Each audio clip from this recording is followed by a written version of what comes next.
She-Hulk Attorney at Law is undoubtedly one of the worst things that's ever come out in the Marvel Cinematic Universe, whether it's in the theaters or on Disney+.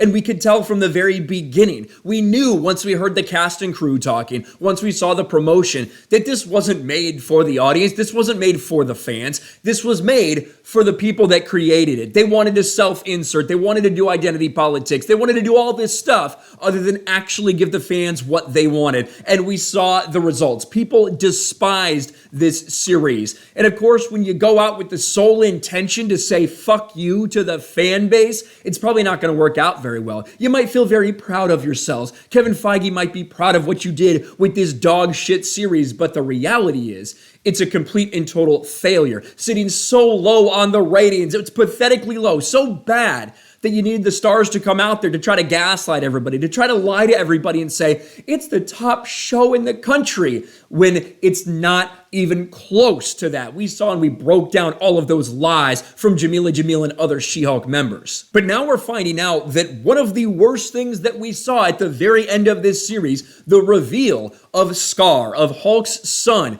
which could have been a cool, epic reveal of a very interesting character, ended up incredibly lame, and the look of him was just something that everybody questioned. They're like, what the fuck is this? This is how you're going to introduce this character, and this is what they look like? Well, come to find out, Kevin Feige was very much involved in the decisions surrounding that, and in fact, he had a much better option. Could have gone with a brutal, badass-looking warrior, but instead, we went for the bitch look. Kevin Feige turned down a comic-accurate Scar.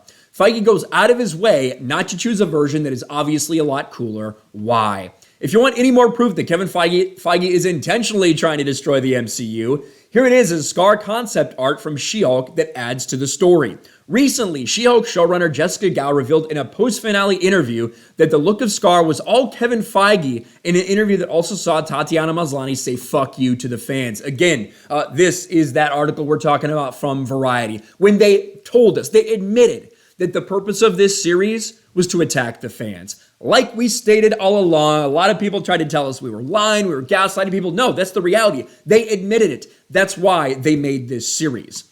So we have this. This is the look that we got. I don't know exactly what's going on with that haircut. Not sure about the way they introduced him, but look at what it could have been. Scar's look is all Kevin Feige. From the beginning, we talked about if there would be a cameo at the end, or in typical Marvel fashion, we'd tease a new character at the very end. A big cameo would be dependent on who was available, who was willing to do it. And you can't really bank on that at the script stage. We talked a lot about what character we could tease. Ultimately, it was Kevin who decided it could be Scar. His look is all Kevin Feige. He was very specific, so I'm sure there's some plan in the future.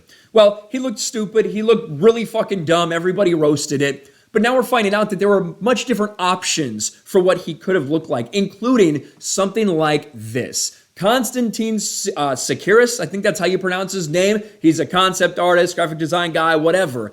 He revealed some other concepts that they had. Look at this. What if they had done something like this? There's a little bit more based in reality, a little bit more based in comic books. Looks like a fucking badass, looks awesome. No, we can't have anything like that, right? This is the Marvel Cinematic Universe. I mean, just like we did with Hulk himself, turned Hulk into a little beta bitch, which goes right in line with Mark Ruffalo as a person.